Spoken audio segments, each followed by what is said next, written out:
Salmo 46. Irmão, eu vou resumir o tema desse salmo. Eu digo que esse salmo, ele fala sobre confiança em Deus. Essa é a grande temática do salmo. Esse salmo fala em termos gerais de confiança em Deus, descreve uma experiência que redunda ainda mais nessa confiança em Deus e fala acerca de uma confiança final em Deus. No entanto, esse salmo faz isso através de uma canção. E hoje eu não vou falar exclusivamente sobre música, mas por que eu estou dizendo isso logo de início, antes mesmo da leitura do salmo? Porque esses dias nós tivemos um fato, há talvez aí 2 semanas, 1 semana e meia, que ganhou de certa forma alguma proeminência nas redes sociais e televisão e tudo mais. Nós estávamos tendo aí um concurso de música cristã chamado Dom. Esse concurso que tem como principal patrocinadora a Unicesumar. E uma jovem moça, ela cantou uma canção que fez muito barulho. Eu confesso que me chamou a atenção, irmãos. E eu fiquei pensando como que uma menina de 28 anos, com um violão, pode fazer um estardalhaço como ela fez. Não estou aqui para defender toda a teologia da música e nem para criticar. O que eu quero dizer para você é como a música tem o poder de mexer com as pessoas. Basicamente, o que aconteceu? Essa música, ela tem uma letra com um ar de denúncia. E no meio dessa canção, ela menciona aquilo que acontece na ilha de Marajó. Nosso país, infelizmente, vive uma realidade, e eu estou dizendo aqui em todo o país, uma realidade de exploração sexual muito séria. E ali na ilha de Marajó, há algumas denúncias de que a coisa é pior ainda. Não só de exploração sexual, nós tivemos reportagem, por exemplo, em 2018 e até uma mais antiga, mostrando esse cenário, mas inclusive a denúncia fala de tráfico internacional de pessoas. E essa menina, em coisa de 15 dias, ela ganhou quase 2 milhões de seguidores. De uma ilustre desconhecida, ela se tornou assunto dos principais políticos, tanto de direita, de esquerda, os principais influencers, cantores, artistas, todo mundo falando novamente sobre essa realidade. E eu estou dizendo isso para mostrar para você como a música, ela tem o poder de transmitir uma mensagem, de provocar as pessoas, de registrar fatos na nossa mente e no nosso coração. E quando nós olhamos para a realidade da igreja cristã, esse é um assunto que nos é muito importante. Afinal de contas, não sei se você já parou para pensar nisso, mas cerca de 20% do tempo que nós passamos em culto, nós passamos cantando. Se você der uma olhada para a palavra de Deus, você vai perceber que a Bíblia é recheada de canções. E existem extremos na maneira como as pessoas têm lidado com a música, mesmo no contexto da igreja. Existem igrejas, por exemplo, que têm colocado a música numa posição central, de maneira equivocada, ao invés de darem a maior proeminência à pregação da palavra de Deus, como nós entendemos tanto no Antigo como no Novo Testamento, a palavra de Deus nos ensinando que deve ser assim o culto cristão. Algumas igrejas então têm girado em torno da música, de uma maneira equivocada, mas o oposto também acontece. Eu me lembro, por exemplo, enquanto lá ainda nas minhas Minas Gerais, de ouvir acerca de uma igreja que o conselho tomou a seguinte decisão, uma igreja presbiteriana. Havia uma divergência sobre canções, se faziam parte do culto ou não, e a decisão desse conselho foi: nós vamos fazer o seguinte, 18h30 começa a tocar as músicas, 19 horas começa o culto. Então, alguns jovens iam mais cedo, a banda se organizava, tocava, e de repente terminava o período de música, alguém vinha, tomava a palavra e começava o culto. Na minha opinião, irmãos, e aquilo que eu entendo das Escrituras, um desvio muito sério daquilo que a Bíblia diz, daquilo que a Bíblia nos mostra, como algo central, algo também que possui certa centralidade na prática de culto cristã. Claro que a palavra de Deus tem a maior centralidade, mas nós somos ensinados desde os primórdios o valor da música como esse instrumento de transmitir também verdades preciosas, como esse instrumento de trazer também essa memorização, esse aprofundamento da verdade nos nossos corações. E por que eu estou dizendo isso? Porque o Salmo 46, ele é uma canção. Você vai ler comigo agora e você vai perceber que logo no cabeçalho, provavelmente a sua tradução, a sua versão da Bíblia, ela tem um título em negrito. Esse título ele não faz parte do original. Na minha, por exemplo, está: Deus é o nosso refúgio e fortaleza. E logo abaixo nós temos um texto que na maioria das Bíblias está em itálico. Esse texto ele faz parte do original hebraico. E esse texto então começa dizendo o seguinte: ao mestre de canto dos filhos de Corá, em voz de soprano, cântico. Ou seja, está muito claro que nós estamos diante de uma canção. Fato é, os salmos são poesia, os salmos são orações, mas os salmos também são canções. E esse salmo especificamente trata-se de uma canção importantíssima, irmãos. Talvez, pelo menos para nós protestantes, uma das canções mais importantes. Eu vou te dizer por quê. Esse salmo era o salmo preferido de Lutero. E foi a partir desse salmo que Lutero compôs o hino mais famoso da Reforma, o hino Castelo Forte. Foi a partir desse salmo que Lutero compôs esse hino. A biografia vai dizer que essa composição ela acontece ali em torno de 1521. A Dieta de Worms, que foi convocada, ela tinha como um dos propósitos avaliar a teologia que vinha sendo ensinada agora por Lutero. Lutero foi convocado a participar e ele temia que, chegando ali, ele seria então condenado por causa do ensino que ele trazia e que ele possivelmente poderia ser até mesmo queimado na fogueira, como por exemplo aconteceu a John Huss cerca de 100 anos antes. Lutero então compõe esse hino maravilhoso baseado no Salmo 46.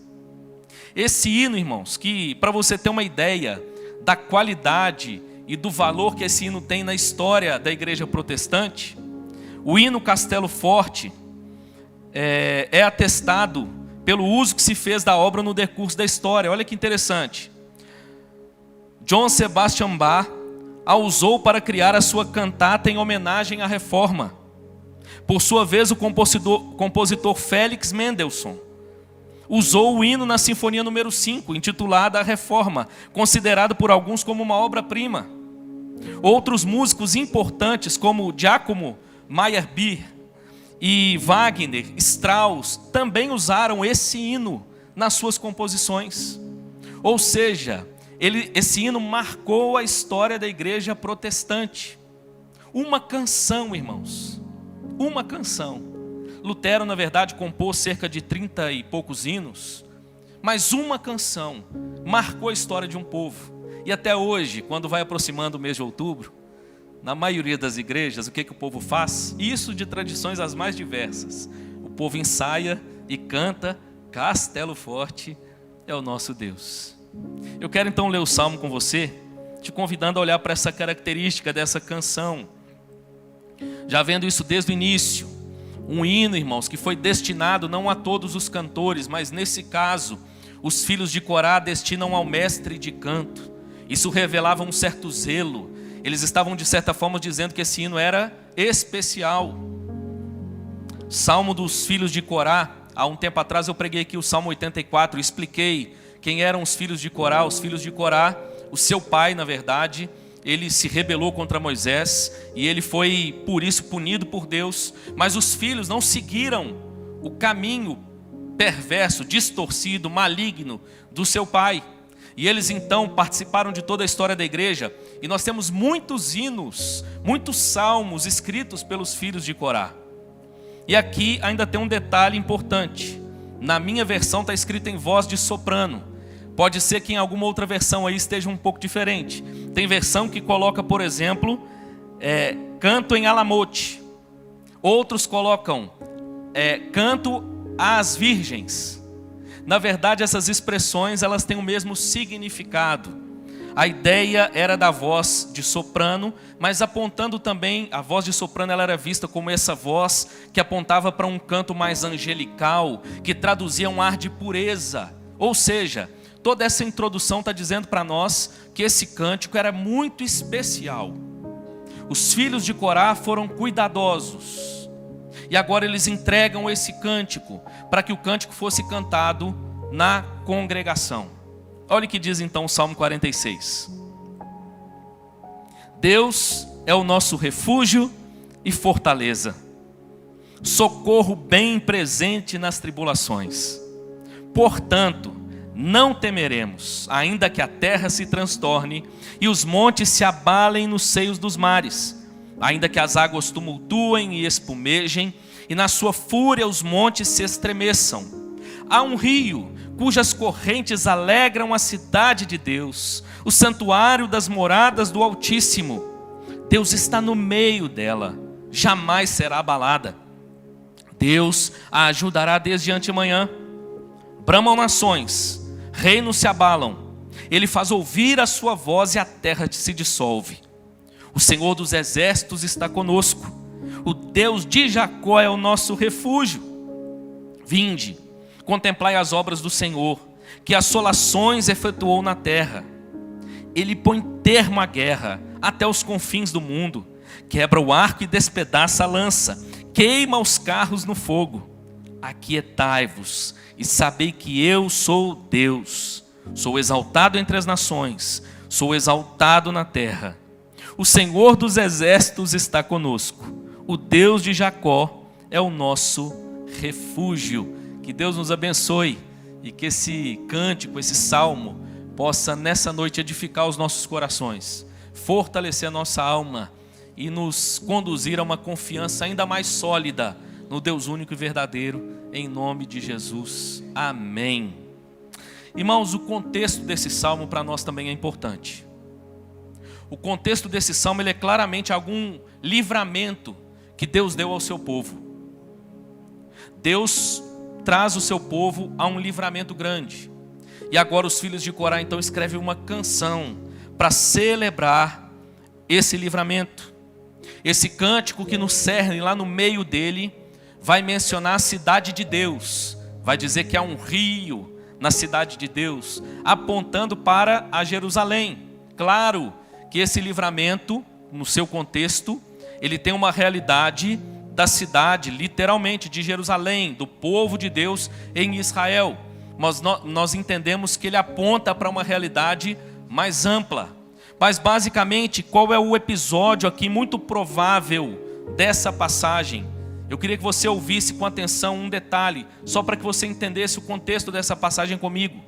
A situação considerada nesse salmo, com sua semelhança em termos de metáfora e de expressão, com algumas das profecias de Isaías, sugere a derrubada do exército de Senaqueribe em 701 a.C. Mesmo sendo rei de Judá, Ezequias era um vassalo de Senaqueribe, foi obrigado a prestar homenagem a ele. Quando Ezequias se rebelou, o poderoso exército dos assírios começou a varrer o oeste e o sul de Judá, como as ondas turbulentas do mar. Jerusalém logo foi cercada. Senaqueribe se vangloriou por ter aprisionado Ezequias como um pássaro em uma gaiola e exigido sua rendição. A situação era crítica.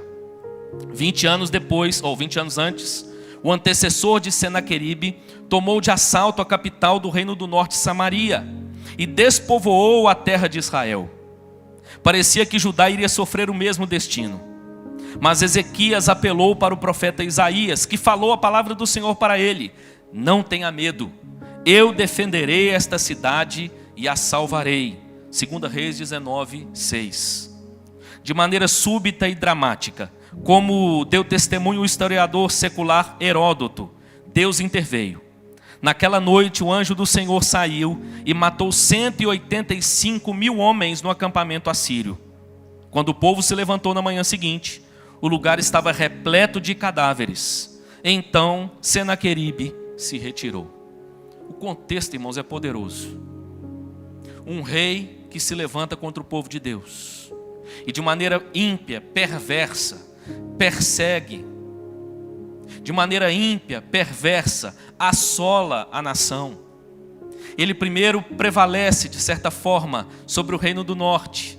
Aqui Ezequias, então, reino do sul de Israel, ele começa a entender que se ele não fizesse um acordo, a coisa ia ficar bem complicada até o momento que ele então se rebela. E quando ele se rebela, a ameaça aumenta. E diante da ameaça, ele recorre ao Senhor. Ele busca a Deus. E ele recebe de Deus uma palavra através do profeta Isaías. Foi isso que nós ouvimos agora. E essa palavra era de que Deus livraria o seu povo. É nesse contexto, irmãos, que nós então ouvimos essa canção de confiança no poder e na providência de Deus. Como essa canção fortalece a nossa percepção da confiança do povo de Deus no seu poder e na sua providência. Quando eu olho para esse salmo, eu percebo, irmãos, uma teologia riquíssima, percebo ensinamentos preciosíssimos. Esse salmo ele vai trazer para nós alguns ensinamentos muito preciosos. Nós somos, através desse salmo, a adquirir algumas coisas importantes. A primeira delas, irmãos, é que através desse salmo, nós somos conduzidos a adquirir uma compreensão mais ampla do ser de Deus. Tudo começa, irmãos, com uma compreensão do ser de Deus. O verso 1, então, vai nos convidar a refletir acerca do ser de Deus. O Deus de Israel é o Deus Todo-Poderoso. O Deus de Israel é o totalmente outro, transcendente. Ele não é como os deuses das nações. Ele não é como as outras divindades idolatradas. Israel tinha Deus em alta conta. Já preguei aqui num domingo pela manhã, por exemplo, o Salmo 8, onde o salmista diz o seguinte: quando eu contemplo o céu, a lua e as estrelas, que é o homem que dele te lembres? E o filho do homem que o visites?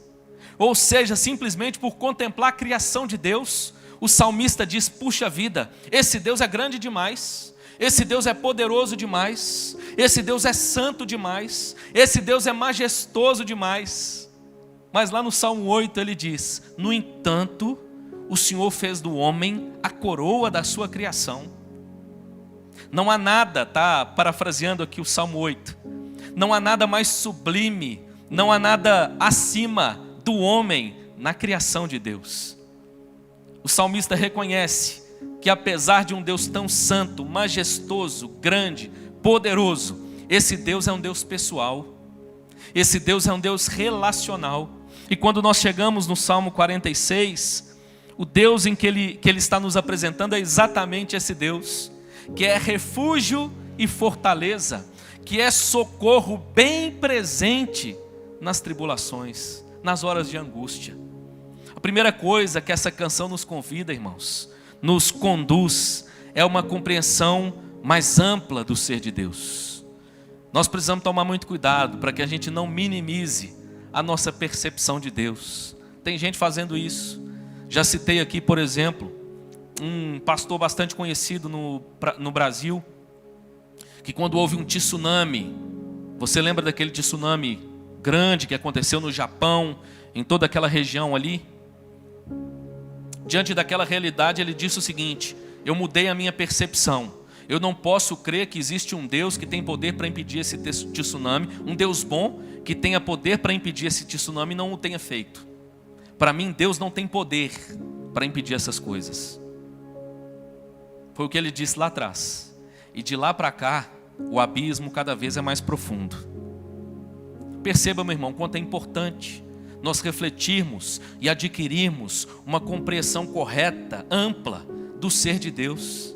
Qual é o Deus do salmista? Aqui ele vai apresentar uma confiança geral em Deus. Onde é que nós baseamos a nossa confiança geral em Deus? O salmista vai dizer no fato.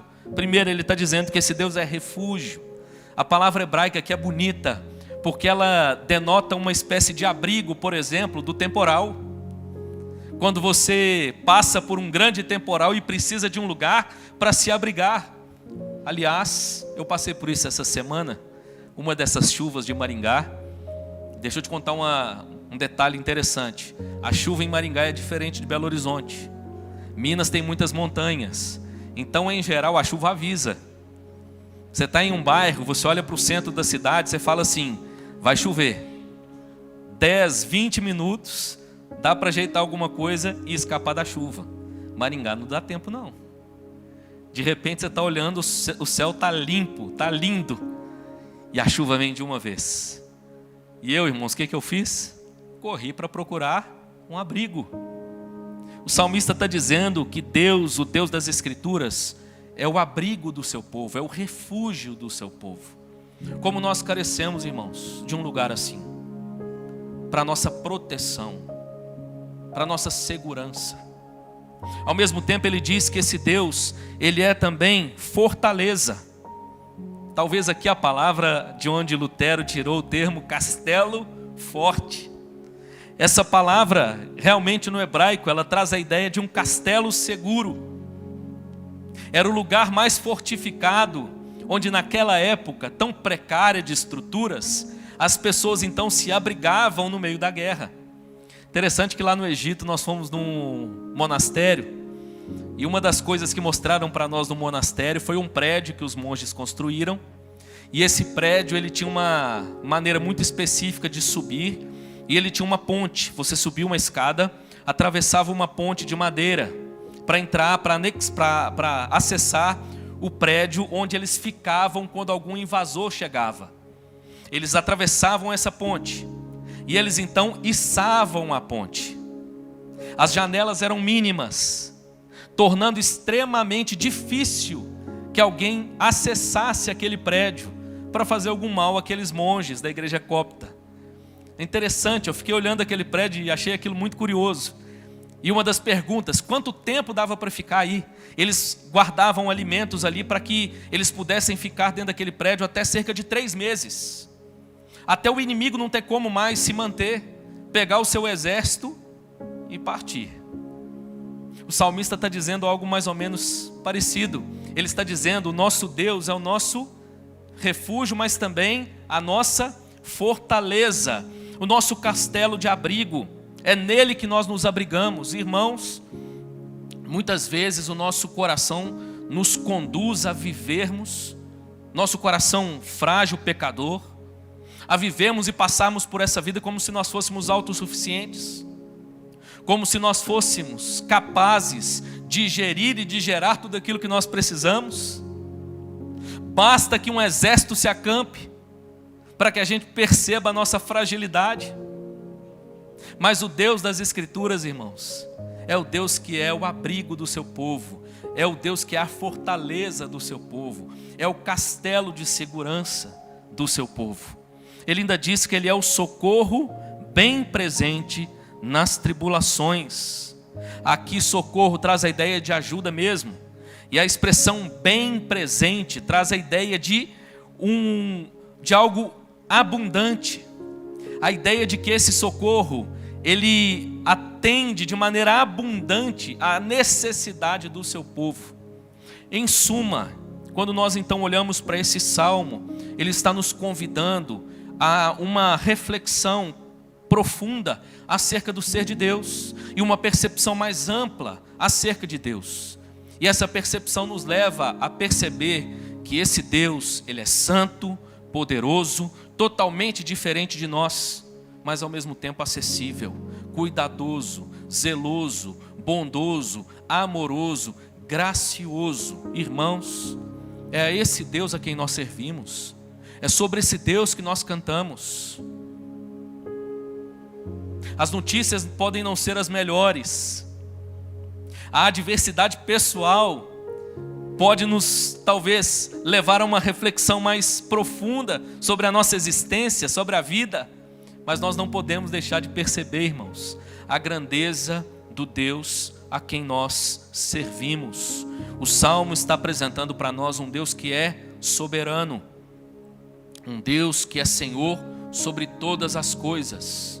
Nada escapa à capacidade de Deus de cuidar do seu povo, de prover para o seu povo, de proteger o seu povo. É isso que o salmista está nos dizendo. Mas há ainda outras coisas importantes nesse salmo. A segunda delas, o segundo benefício desse salmo, irmão, segundo ensinamento precioso que ele nos oferece é que nós somos conduzidos também agora a oferecermos a Deus uma resposta, ou oferecemos às circunstâncias adversas uma resposta mais convicta, mais firme. Olha o que diz o verso 2 e 3.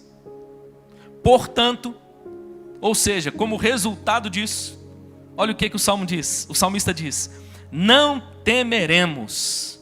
Mas o que é que nós não temeremos? Ainda que a terra se transtorne e os montes se abalem nos seios dos mares. A ideia é, ainda que os montes ruam e sejam precipitados nos mares, ainda que as águas tumultuem e espumejem e na sua fúria os montes se estremeçam. Olha que interessante, o salmista está dizendo que ainda que a natureza com todo o seu poder revele toda a sua força e que grandes catástrofes aconteçam, ele não perderia o temor e a confiança em Deus. Ele diz que ele teme a Deus, mas não teme as circunstâncias. Meu irmão, nós somos convidados a confiarmos em um Deus que é sempre poderoso, santo e bom, mesmo quando as circunstâncias não são aquelas que nós gostaríamos de viver. Em Atos 16 nós vemos um exemplo disso aqui. Paulo e Silas estavam pregando o evangelho. Eles estavam fazendo algo nobre que haviam sido chamados por Deus para fazer. Deus os conduz, irmãos, de maneira soberana para a Europa. Eles estavam com um plano de continuar na Ásia, mas eles são impedidos pelo Espírito Santo e são conduzidos à Europa. Eles chegam à cidade de Filipos e de repente, irmãos, a gente ouve a narrativa. Filipos era uma cidade grande e importante. A gente olha e pensa, puxa vida, como Deus abre portas para o evangelho. Mas é nesse contexto que Paulo e Silas são presos, açoitados até cansar, jogados numa masmorra. O texto diz que os seus pés estavam presos em troncos. A pergunta é: o que faríamos numa circunstância assim? Portanto, não temeremos. Paulo e Silas, por volta da meia-noite, cantavam louvores a Deus. Que coisa maravilhosa, irmãos. Paulo e Silas, açoitados, presos, cantam louvores a Deus. É esse o espírito do Salmo 46. Paulo e Silas encarnaram o que o texto está dizendo. Uma resposta mais adequada às circunstâncias. Sabe qual é a resposta mais adequada às circunstâncias? Mais adversas? Nós não temeremos. Nós permaneceremos firmes em Deus. Paulo e Silas cantam, irmãos, tem vários milagres que acontecem naquele contexto. O texto diz que enquanto eles estavam ali cantando, o cárcere tremeu e as portas do cárcere se abriram. Primeiro milagre, as cadeias abertas. Mas eu disse hoje pela manhã, tem um segundo milagre: nenhum preso fugiu. Todos permaneceram ali. O carcereiro inclusive acorda, fica assustado, porque ele pensa que tinha todo mundo fugido. Ele logo toma a espada e se prepara para tirar a própria vida. Essa é a realidade do homem sem Deus. Enquanto Paulo e Silas tinham motivo de murmurar, de reclamar, de entristecer, de desanimar, eles cantam louvores. E o carcereiro, ao primeiro sinal de problema, de possível problema, ele já quer tirar a própria vida. Mas Paulo e Silas gritam lá de dentro: ei, não faças isso, porque todos aqui estamos. E aquele homem é transformado pela mensagem do evangelho. Lembra do que eu vou te dizer? Paulo e Silas estavam na prisão, irmãos. E sabe o que eles estavam fazendo? Cantando. Mas a canção desses homens era tão poderosa, porque era vida, que as portas do cárcere se rompem e ninguém sai daquele lugar. Você consegue imaginar a cena? Todo mundo ali dentro ouvindo aquela canção. E olha que não sei se a voz de Paulo e Silas era lá grandes coisas. mas eles percebiam claramente o recado daqueles homens. E o recado era: podem prender o nosso corpo, mas a nossa alma foi liberta pela graça de Jesus Cristo. Nosso coração não se encontra mais cativo. As circunstâncias podem ser as mais difíceis, mas nós já somos mais do que vencedores em Cristo Jesus. Ao ponto dos presos ali então ficarem maravilhados. Irmãos, que coisa bonita. Nosso próprio Senhor Jesus, quando reunido com seus discípulos, institui a ceia, já se preparando à luz de João 13, para o momento em que ele seria traído, para o momento em que ele seria negado, para o momento em que ele seria preso, para o momento em que ele seria maltratado, para o momento em que ele seria crucificado. E como é que Jesus termina a ceia? Cantando um hino. Eu confesso que está na minha lista de coisas que eu quero chegar no céu e perguntar. Eu quero chegar lá e perguntar para Jesus: que hino é esse que o Senhor cantou? Eu quero saber que hino é esse, irmãos. Eu, como músico, gosto tanto de música, eu quero saber, viu, pastor? Que hino foi esse que eles cantaram ali? Quem sabe, irmãos, não foi o próprio Salmo 46? As circunstâncias, irmãos, elas não podem nos parar. Elas não podem nos impedir de prosseguir. Elas não podem limitar a nossa fé. Pelo contrário, o homem de Deus, a mulher de Deus, recebe de Deus a graça de declarar diante das circunstâncias: pelo contrário, nós não temeremos. O próprio Lutero, conta-se que quando ele chegava perto de Worms, vendo as torres das igrejas, ele cantou esse hino: Castelo forte é o nosso Deus. Sem saber o que aconteceria lá dentro, sem saber o que o aguardava, Lutero declara diante das circunstâncias: eu confio em um Deus bom, e a sua bondade é sempre presente. As circunstâncias podem barrar o nosso corpo, irmãos, podem nos infligir dor e sofrimento, mas nós somos mais do que vencedores em Cristo Jesus. É nesse Deus em quem nós confiamos. Aliás, Lutero cantou esse hino outras vezes. Quando em 1523 ele soube que 2 jovens haviam sido queimados em Bruxelas porque estavam seguindo as doutrinas da Reforma Protestante, Lutero canta mais uma vez: Castelo forte é o nosso Deus. Em 1527, ao saber da execução do seu amigo Leonard Kaiser, Lutero canta novamente: Castelo forte é o nosso Deus. Irmãos, a vida do cristão, diferente do que muita gente está dizendo por aí, contrário ao que diz a palavra de Deus, é marcada por lutas, por adversidades. A grama do vizinho é sempre mais verde do que a nossa, mas cada um de nós sabe as lutas que enfrenta, dentro do próprio coração, dentro da casa e tudo mais. Nós enfrentamos lutas, irmãos. Como lidar com as adversidades, como lidar com as circunstâncias. Esse salmo está nos ensinando, irmãos, a apresentarmos uma resposta convicta. Nós lidamos com as circunstâncias mais difíceis dizendo: nós confiamos em Deus. Bonito, não é? Mas esse salmo ainda tem outras preciosidades para compartilhar conosco. Esse salmo ainda traz mais ensinamentos preciosos para nós. Terceiro lugar, nós somos então conduzidos também a uma confiança ainda mais sólida em Deus. Verso 4 e 5. Olha o que diz os 2 versos. Há um rio cujas correntes alegram a cidade de Deus, o santuário das moradas do Altíssimo. Deus está no meio dela, jamais será abalada. Deus a ajudará desde antemanhã.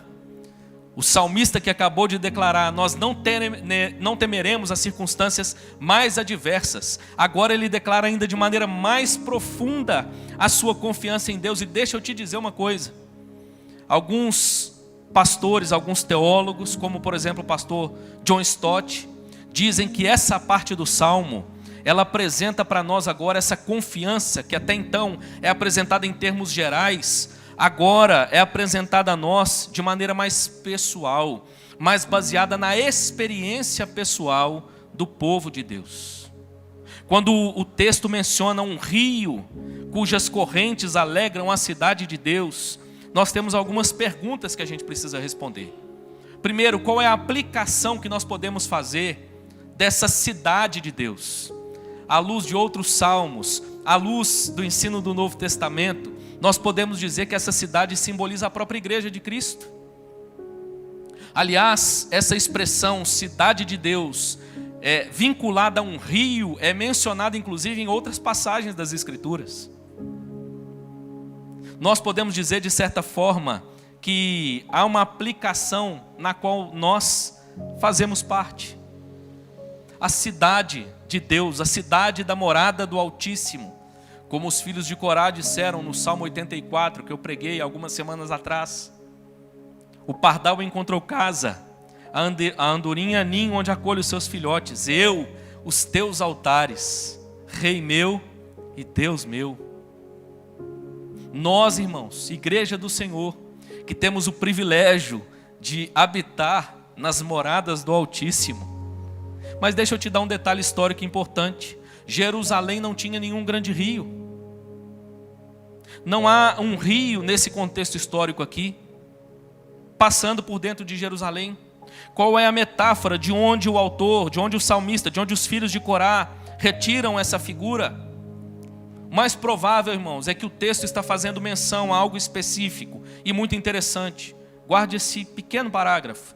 A fonte de Gion, cujas águas Ezequias conduziu para dentro de Jerusalém por meio de um túnel, 2 Crônicas 32:30, parece ter sido usado como símbolo da presença revigorante de Deus. Provavelmente essa é a referência que o salmista está fazendo. Lembra que lá no início eu trouxe Ezequias para dentro do contexto da passagem? E em um determinado momento Ezequias então conduz fontes para dentro da cidade, e dessa maneira a cidade agora é abastecida e consegue inclusive estar mais guardada, protegida dos seus inimigos. O salmista está pegando isso como uma metáfora, está dizendo: há um rio cujas correntes alegram a cidade de Deus, o santuário das moradas do Altíssimo. Ou seja, em outras palavras, o salmista está revelando uma confiança ainda mais sólida em Deus. Deus é a provisão do seu povo. Deus é tudo o que o seu povo precisa. Nós passamos por uma experiência pessoal, é como se o salmista dissesse, de como esse Deus cuida de nós, de como esse Deus provê. E eu te pergunto, você também deve ter algumas experiências pessoais pelas quais você já passou, não tem? Nós confiamos em Deus em primeiro lugar, irmãos, porque a palavra de Deus nos ensina isso. Mas nós confiamos em Deus em segundo lugar, porque a nossa própria experiência de vida tem demonstrado isso. O Deus a quem nós servimos não é o Deus que alcançou apenas o nosso cérebro através das Escrituras. É o Deus que alcançou os nossos corações. E nós temos testemunhado que essa verdade, ela é vida. Isso faz parte da nossa vivência cotidiana, dia após dia, em todo tempo. Nosso Deus tem sido refúgio e fortaleza, socorro bem presente nas tribulações. Recebemos de Deus a graça, irmãos, de adquirirmos, de experimentarmos uma confiança ainda mais sólida em Deus. O que eu quero dizer com isso? São as circunstâncias adversas que muitas vezes geram em nós experiência de que o Deus das Escrituras é tudo aquilo que Ele diz ser. O texto diz no verso 1 que Ele é socorro bem presente, aonde? Nas tribulações. Ele é uma abundância de socorro. Mas, desculpe, para você experimentar dessa abundância de socorro, você vai enfrentar tribulações. De certa forma é o que o salmista está dizendo. E aqui então nesse bloco, é como se o salmista dissesse: cada experiência que nós vivenciamos gera em nós um aprofundamento de confiança no Deus das Escrituras. Diariamente, ano após ano, temos testemunhado da confiança ou da graça de Deus sendo refúgio e fortaleza para o seu povo. E assim, irmãos, podemos amadurecer cada dia mais a confiança nesse Deus santo, bom e poderoso. Para a gente terminar, quarto lugar, esse salmo ainda nos conduz a adquirir outra coisa preciosa. Versos 6 e 7 vai nos mostrar, irmãos, que esse salmo nos conduz a um contraste, a perceber, a adquirir um contraste mais claro entre Deus e os homens. Olha o verso 6. Bramam nações, reinos se abalam. Olha o contraste. Ele faz ouvir a sua voz e a terra se dissolve. O Senhor dos exércitos está conosco. O Deus de Jacó é o nosso refúgio. O que o salmista está nos convidando agora é a perceber, irmãos, que há uma voz dos homens, há um clamor entre as nações, há um brado dos homens. É como se o salmista dissessem: as nações fazem barulho. Mas olha o contraste. Verso 6. Porém, é a voz de Deus que se faz ouvir e a terra se dissolve. Aqui ele está trazendo para nós, irmãos, ou nos convidando a essa percepção mais clara e essa distinção mais clara de Deus em relação aos homens. E a nossa confiança então é convidada, irmãos, a colocar, a ser posta exclusivamente em Deus. Com que facilidade nós depositamos a nossa confiança nos homens, às vezes em nós mesmos, às vezes em outros homens. A realidade das nações é o que o salmista está dizendo. Elas estão o tempo inteiro fazendo barulho, elas estão o tempo inteiro querendo demonstrar a sua capacidade de gerir as coisas. Mas ele diz: é Deus que com a sua voz faz a terra se dissolver. Com que facilidade, irmãos, nós buscamos um salvador da pátria. Com que facilidade, irmãos, nós tiramos a nossa confiança de Deus e colocamos nas coisas ou nas pessoas. E é por isso que esse salmo é um convite para nós relembrarmos o nosso coração à medida em que cantamos acerca de um Deus que é totalmente distinto dos homens. Os homens alegam ter um poder que na verdade não tem. Qual é a realidade das nações? O salmo vai apresentar para nós no final. A realidade das nações é guerra. Desde a queda, irmãos, a realidade do ser humano é prejudicar o seu semelhante. Lembre, o primeiro pecado, a desobediência. Eva come o fruto e dá ao seu marido. Mas na sequência, o que é que acontece? Qual é o próximo pecado descrito nas Escrituras? Guerra entre dois irmãos, Abel e Caim. E Caim mata o seu irmão. Desde então, irmãos, a realidade do nosso planeta, a realidade da humanidade é guerra atrás de guerra. Ao longo da história, o homem alega ter a solução para as guerras. Mas nós seguimos de guerra atrás de guerra. Mas olha como é o Senhor. E nós vamos terminar. Verso 8 a 11. Isso, e nós vamos terminar aqui. Vinde, contemplai as obras do Senhor, que assolações efetuou na terra. Ele põe termo à guerra até os confins do mundo. Quebra o arco e despedaça a lança. Queima os carros no fogo. Aquietai-vos e sabei que eu sou Deus. Sou exaltado entre as nações, sou exaltado na terra. O Senhor dos exércitos está conosco. O Deus de Jacó é o nosso refúgio. Concluindo, irmãos, nós começamos nesse salmo com o salmista nos apresentando uma confiança geral, digamos uma confiança mais teórica. Nós confiamos em Deus Porque a palavra de Deus nos ensina que o Deus das Escrituras é confiável. Ele então nos convida a perceber de maneira experimental a confiança em Deus. Ele diz, nós não apenas confiamos em Deus porque Ele diz ser confiável, mas porque Ele prova ser confiável. Nós temos experimentado o abrigo e o refúgio que nós precisamos. É isso que o salmista está dizendo. E finalmente, irmãos, ele vai apresentar para nós qual é a sua confiança final.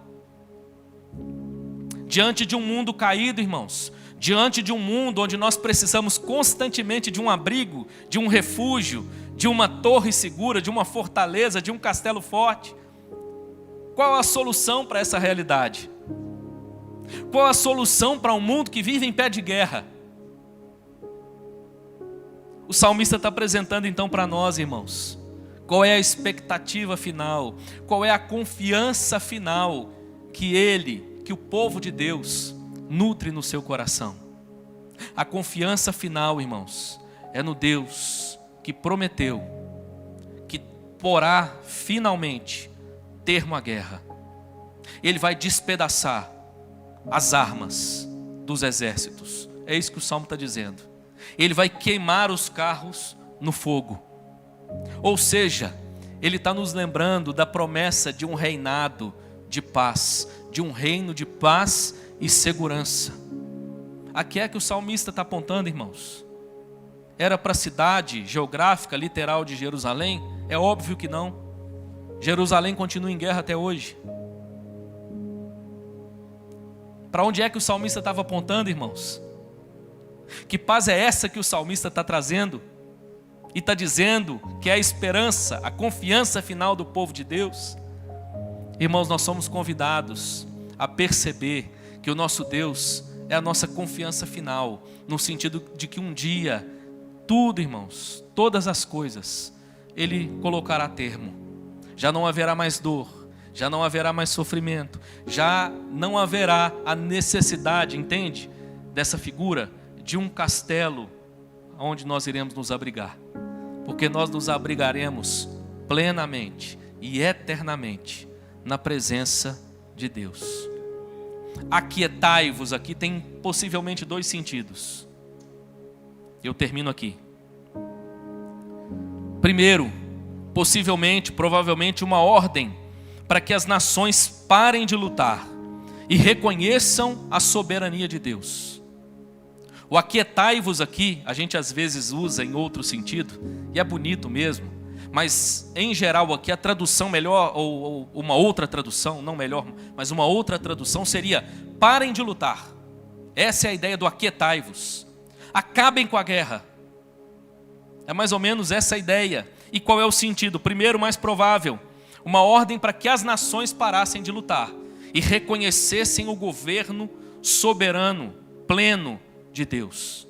A segunda possibilidade, irmãos, é de que ela tenha sido dirigida ao povo de Deus, aconselhando o povo de Deus a renunciar às alianças estrangeiras que o povo de Deus fazia, como por exemplo o próprio Ezequias, que fez aliança com Senaqueribe.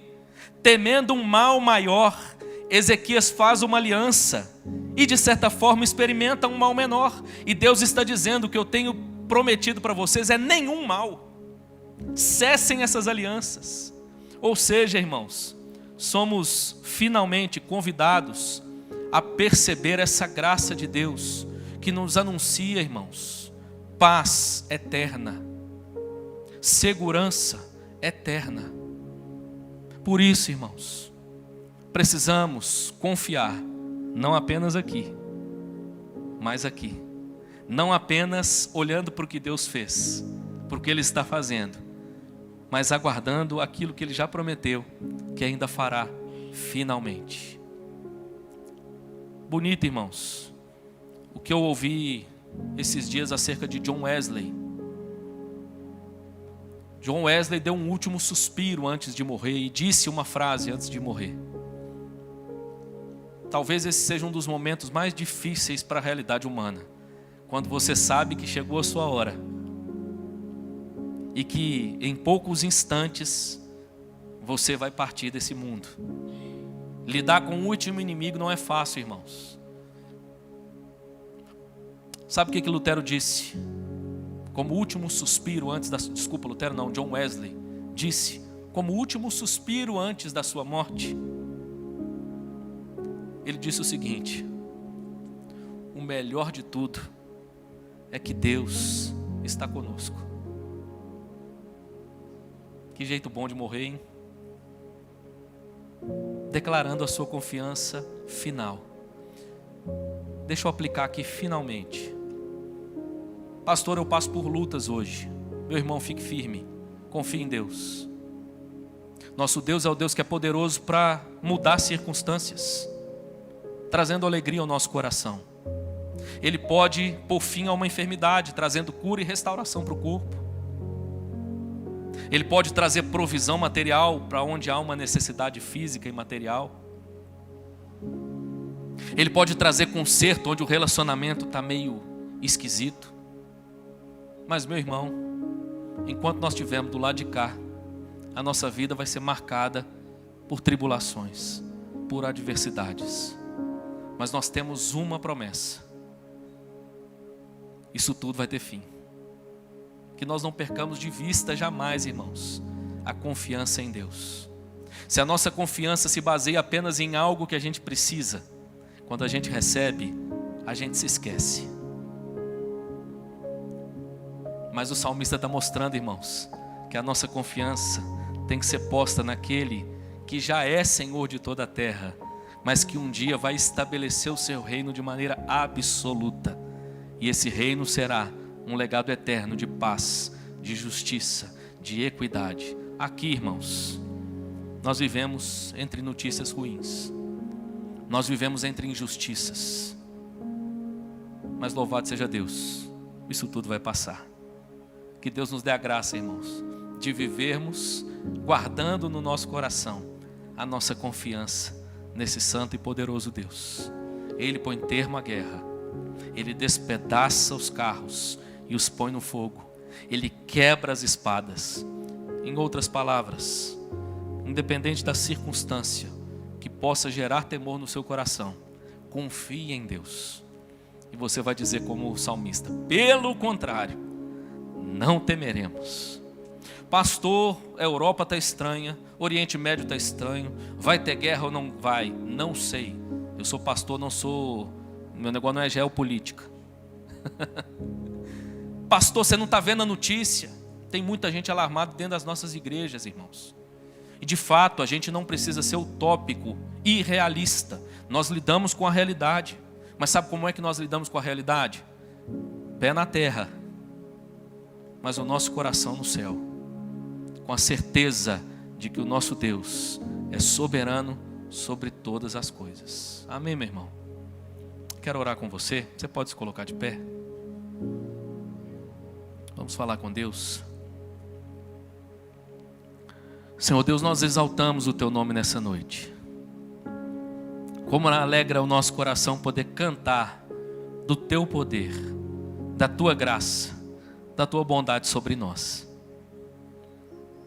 Como cantamos hoje, Pai, nós somos gratos, porque o Senhor nos amou com um amor sem igual. O Senhor não desistiu de nós. Mesmo na nossa infidelidade, o Senhor foi e é fiel. Nós Te louvamos, Deus, porque ainda que as circunstâncias sejam difíceis, o Senhor é a força que nós precisamos, o abrigo que nós carecemos, a fortaleza que a nossa alma tanto necessita. Obrigado, Deus, porque temos experimentado constantemente do favor do Senhor sobre nós. Quantas vitórias o Senhor já nos deu até aqui. Mas, Senhor, nós sabemos que a vida desse lado da terra será assim, marcada por lutas, por provações, por adversidades. Mas nós aguardamos a vitória final. E é nessa expectativa que nós prosseguimos. Nos ajude, Senhor, a ter o nosso coração guardado, para que a nossa confiança não seja retirada do Senhor e posta em nenhuma outra coisa, nem em nós mesmos. Que a nossa confiança continue sendo depositada plenamente nos ombros daquele que é fiel e poderoso para cumprir as suas promessas. Nós Te louvamos, Senhor, confiamos a nossa vida no Teu altar e oramos em nome de Jesus. Amém e amém.